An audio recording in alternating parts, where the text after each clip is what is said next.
guys, and welcome back to my channel. So today I am here to talk about why I believe having a planner supply budget is absolutely crucial. If you would like to hear why I feel that way, then please keep watching.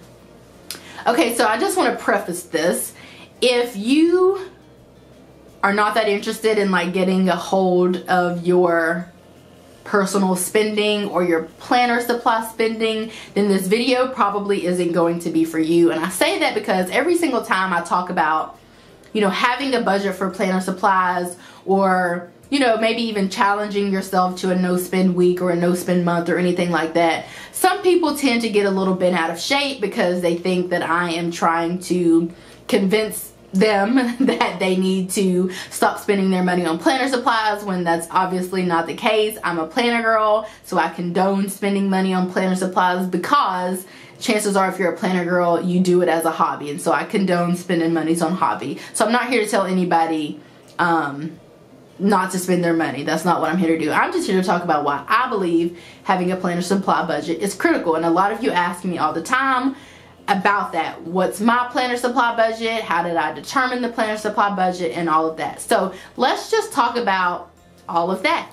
So first of all, a budget actually gives us permission to spend, and it tells us what to do. So if you want to spend $500 every month on planner supplies, you very well can do that. Why? Because budgets are personal, finances are personal, and no one can tell you what to do with your money. So if you want to spend $500 each month on planner supplies, you can do that. And if you set that budget at $500, then you are giving yourself permission to spend that $500. And with the budget, if you're single, you don't have to answer to anyone else but yourself. If you're married, you do have to answer to your spouse if you're budgeting together. I know some married couples don't budget together, but you know, single or married, chances are if you're the one doing the budgeting, you are going to have to at least be accountable to yourself. So again, if you set a $500 budget, you're giving yourself permission to spend $500 a month on planner supplies. Now let's talk about the other hand.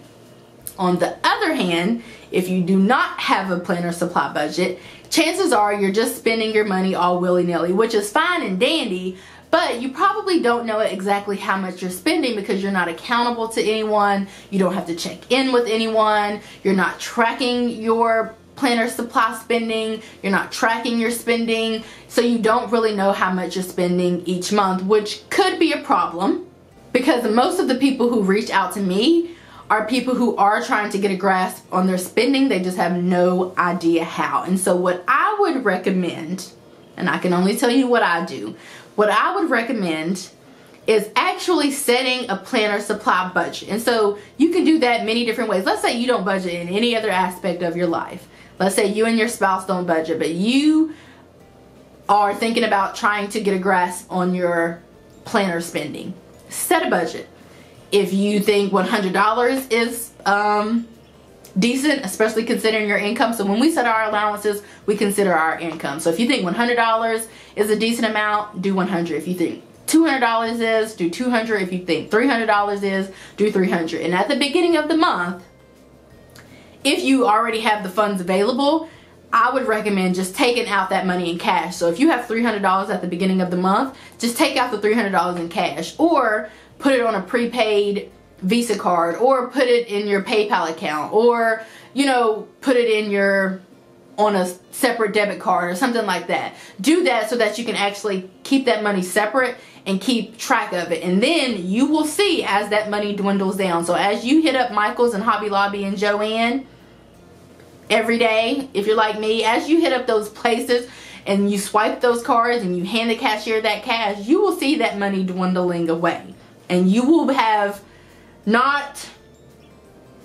be able to make a conscious decision at the end of that. After you reach zero, you'll be able to make a conscious decision if you want to go over it, because you set the planner supply budget. Again, a budget tells us gives us permission to spend our money, and it tells our money where to go. So if you have $200 in cash and you're handing it to this cashier and that cashier and that cashier, and you are down to $50, you know you got $50 more, so you might want to tighten up just a wee bit and maybe only purchase the things that you absolutely have to have and not everything that you see, which, you know, we can get out of hand as planner girls. Like, I'm a planner girl through and through, so like I understand the struggle, but I'm just telling you what I do because I make $50 to $100 work each month for me. So as you get down to 50, you see that money dwindling away. You then get to choose how you're going to best spend that 50, or when you get down to 25, or when you get down to 10, you have an idea of how much you have left,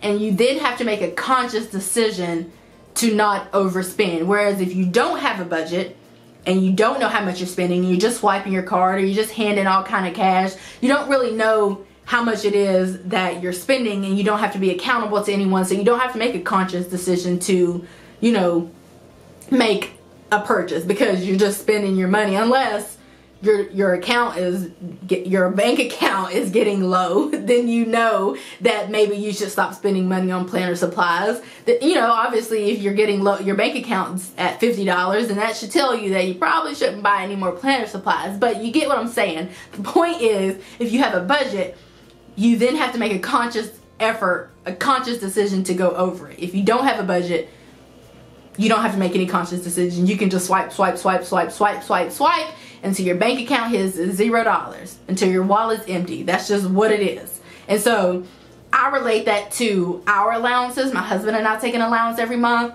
And once we get down to 0, but we choose, or up to 100, depends on how you're looking at it. Once we are up to our limit, we then have to make a conscious decision to overspend. So I have to say, hubby, I'm at Michael's.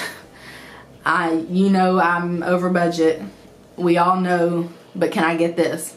And then I have to get a yes, because otherwise it might lead to some problems. Although we've not fought over finances since we've been budgeting, or really ever. But I'm sure it will lead to some problems if he says, no, you have too many planner supplies, which that's not in him to say, I don't think. But you get what I'm saying. It can lead to some problems if the answer is no and I do it anyway, but I pretty much have to get permission to overspend and vice versa. So like if we overspend in our allowance categories, we know that we've overspent because we've made conscious efforts to overspend. Or restaurants, when we get down to our last couple of dollars and we still go out to eat or whatever the case is, we're making a conscious decision to do that.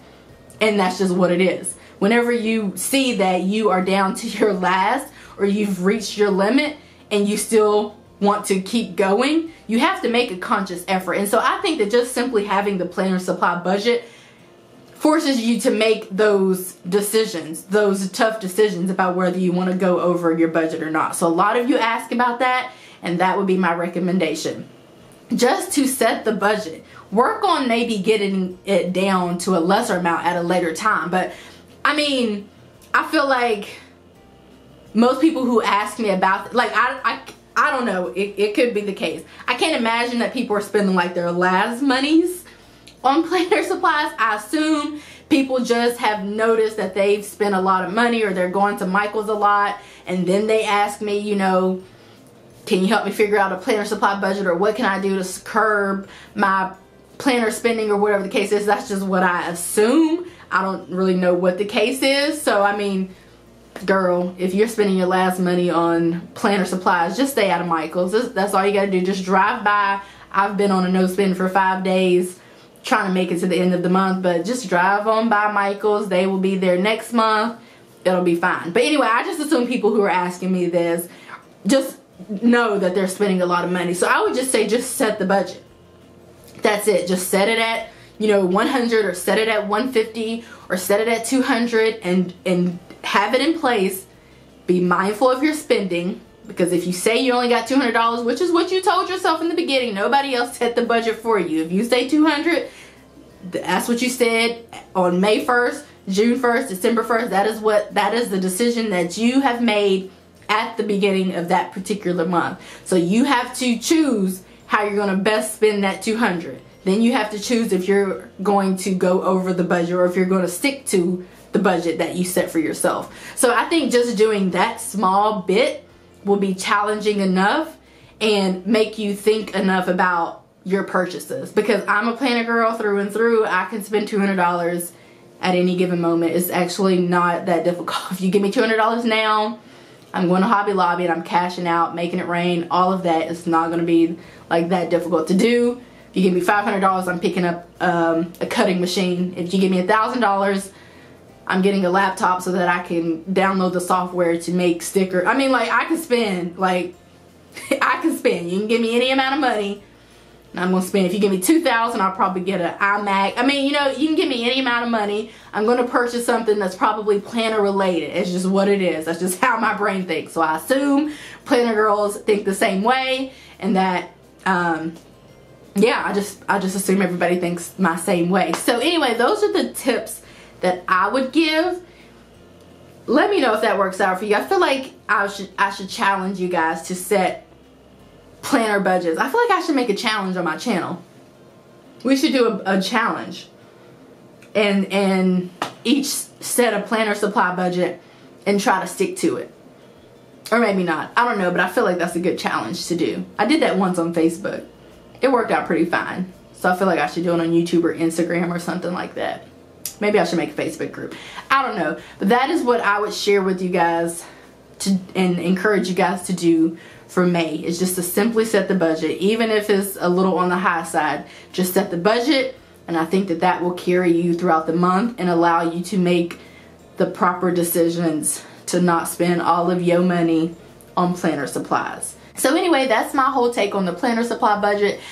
I have one simple solution or one thing that I encourage, and that's just to simply set the planner supply budget, no matter what it is. I think that that will be challenging enough, and that will help you get a hold of your planner supply spending. And a lot of people probably think that that's just like, you know, just something really simple, but I promise you, in my experience with budgeting, that is something that has really helped me. And again, try to separate that money if you can. Don't keep it in your main checking account with all of the other money, because it gets a little difficult and a little tricky. Try to just take it out in cash or put it on a prepaid Visa card or something like that. Try to separate it so you can see it as it dwindles down. You know that it's going down. You know where you're standing at all times. You know how much is in the account. You know how much cash you have. You know how much you have to work with. You know what you can spend to stay within the budget. You know what you can't spend. You know what you can buy. You know what you can't buy.